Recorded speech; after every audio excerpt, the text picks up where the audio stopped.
नमस्कार दोस्तों, एक बार फिर हमारे YouTube चैनल में आप लोगों का हार्दिक स्वागत है। लेटेस्ट अपडेट निकल के आए हैं कि कर्मचारियों के लिए बहुत बड़ी खुशखबरी है। फिटमेंट फैक्टर बढ़ने से केंद्रीय कर्मचारियों की सैलरी में हुआ बम्पर इजाफा। तो दोस्तों, जो केंद्रीय कर्मचारियों का फैक्टर बढ़ा है उसकी पूरी कैलकुलेशन जानने के लिए हमारे चैनल को लाइक कर दीजिए, सब्सक्राइब कर दीजिए, साथ ही साथ बेल आइकन को भी बजा दीजिए ताकि गवर्नमेंट या पेंशन से संबंधित जितनी भी न्यूज आती है उनकी नोटिफिकेशन आप लोगों के पास तुरंत पहुंच के। तो करते हैं वीडियो को स्टार्ट बिना किसी देरी के। दोस्तों, केंद्रीय कर्मचारियों को एक बार फिर खुशखबरी मिल सकती है। नए साल में केंद्रीय कर्मचारियों की सैलरी में बम्पर इजाफा देखने को मिलेगा। साल की शुरुआत में केंद्र और राज्य कर्मचारियों का फिटमेंट फैक्टर बढ़ाया जा सकता है। कर्मचारियों को एक बार फिर सैलरी बढ़ने की खुशखबरी मिल सकती है। पहले महंगाई भत्ता, फिर एचआरए और फिर टीए प्रमोशन मिलने के बाद अब नए साल पर उन्हें फिर से एक तोहफा मिल सकता है। दरअसल फिटमेंट फैक्टर बढ़ने की चर्चा चल रही है। इससे पहले 2016 में फिटमेंट फैक्टर बढ़ाया गया था, तो उसी साल 7वां वेतन आयोग भी लागू किया गया था। उस समय कर्मचारियों की न्यूनतम सैलरी 6,000 रुपये से सीधे 18,000 रुपये कर दी गई थी। अब सरकार साल 2022 में केंद्रीय कर्मचारियों की सैलरी में फिर बढ़ोतरी कर सकती है। सूत्रों की माने तो साल की शुरुआत में केंद्र और राज्य कर्मचारियों का फिटमेंट फैक्टर बढ़ सकता है। फिटमेंट फैक्टर के साथ ही केंद्रीय कर्मचारियों के न्यूनतम वेतन में एक बार फिर बढ़ोतरी होगी। फिटमेंट फैक्टर वो फैक्टर है जिसमें केंद्रीय कर्मचारियों की सैलरी 2.5 गुना से ज्यादा बढ़ जाती है और 7th पे कमीशन की सिफारिश के आधार पर केंद्रीय कर्मचारियों की सैलरी भत्तों के अलावा उनकी बेसिक सैलरी और फिटमेंट फैक्टर से ही तय की जाती है। दरअसल केंद्र और राज्य सरकार के कर्मचारियों की लंबे समय से मांग थी कि उनके फिटमेंट फैक्टर को 2.57% से बढ़ाकर 3.68% कर दिया जाए।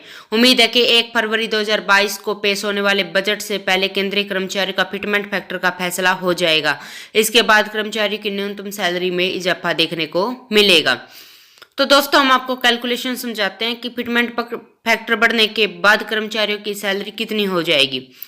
न्यूनतम बेसिक सैलरी पर हम कैलकुलेशन करेंगे। न्यूनतम बेसिक सैलरी अगर किसी कर्मचारी की 18,000 रुपये है तो भत्तों को छोड़कर 18,000 को अगर 2.57 से मल्टीप्लाई करते हैं तो 46,260 रुपये आएंगे। 3% के आधार पर 26,000 को 3 से गुना करते हैं तो 78,000 रुपये आते हैं और 78,000 में से अगर 46,260 रुपये माइनस करते हैं तो 31,740 रुपये आएंगे। यानी कुल मिलाकर कर्मचारी की सैलरी में 31,740 रुपये का इजाफा होगा। और ये कैलकुलेशन न्यूनतम बेसिक सैलरी पर ही किया जाएगा। अधिकतम सैलरी वालों का लाभ और भी ज्यादा होगा।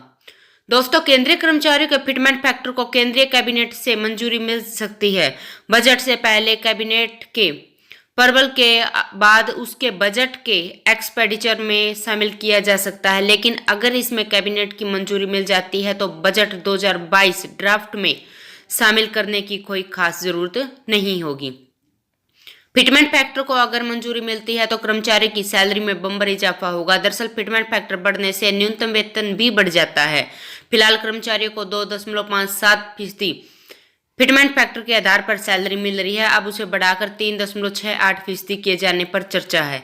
सरकार 7th पे कमीशन की सिफारिश को लागू करना चाहती है, लेकिन न्यूनतम सैलरी को बढ़ाने के पक्ष में नहीं है। सरकार फिटमेंट फैक्टर को 3 गुना बढ़ा सकती है। फिटमेंट फैक्टर के बढ़ने से कर्मचारी की बेसिक पे 18,000 रुपये से बढ़कर 21,000 रुपये हो जाएगी।